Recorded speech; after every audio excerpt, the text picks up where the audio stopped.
En un principio, la revolución en Rusia desde 1905 hasta 1917 fue un cuento de hadas. Después y de repente, se vio claramente que esa ficción tenía un poder colosal. La revolución era un pájaro de fuego. Y si retrocedemos a la mentalidad de aquella época, no es de extrañar que el ballet de Stravinsky, El pájaro de fuego, se considerara entonces una obra revolucionaria.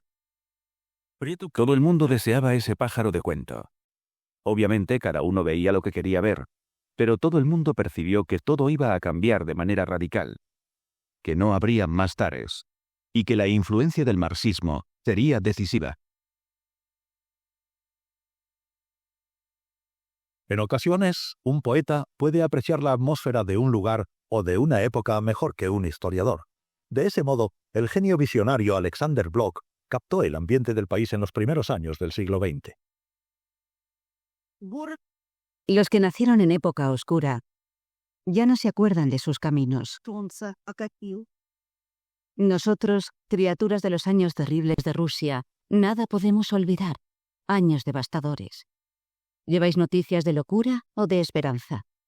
Hay un reflejo sangriento en las caras, de días de guerra, de días de libertad. Hay silencio. Es el rumor de la alarma que encadenó los labios. En corazones una vez arrogados hay vacío fatal. Que vuelen sobre nuestro lecho de muerte las ruidosas bandadas de cuervos. Los más dignos, oh Señor, verán tu reino todavía. Se trata de una especie de amor a las masas, desarrollada por la élite intelectual rusa. El complejo de culpabilidad de los intelectuales, o mejor dicho, de las clases privilegiadas, que disponían de todo: educación, entretenimiento, comida. Mientras que la mayoría del pueblo ruso, millones de habitantes, no tenían nada de eso a su alcance. El número de personas cultas que sabían leer y escribir era asombrosamente bajo en comparación con los países europeos desarrollados.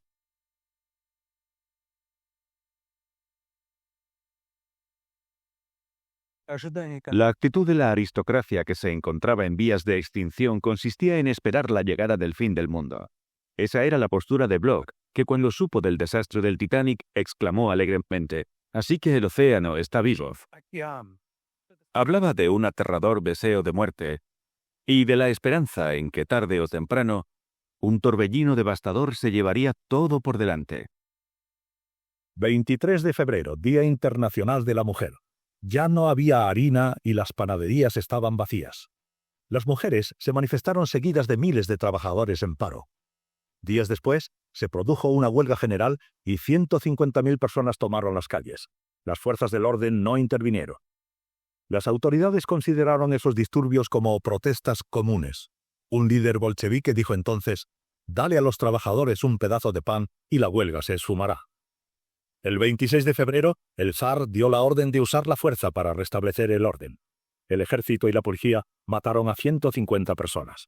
Sin embargo, a la mañana siguiente, los soldados se amotinaron y se unieron a las filas de lo que se había convertido en una revolución.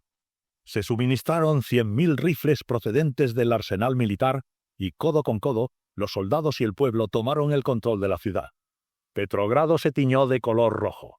Brazaletes rojos, lazos rojos, banderas rojas y una explosiva y roja atmósfera de entusiasmo y de violencia. Hubo 1.500 muertos. Estaba viviendo en el Hotel Astoria. Uno de los días de la revolución, no sé qué día fue.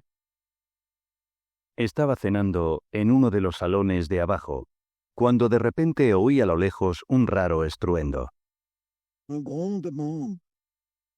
Era un sonido impreciso pero fuerte, y parecía que se iba acercando.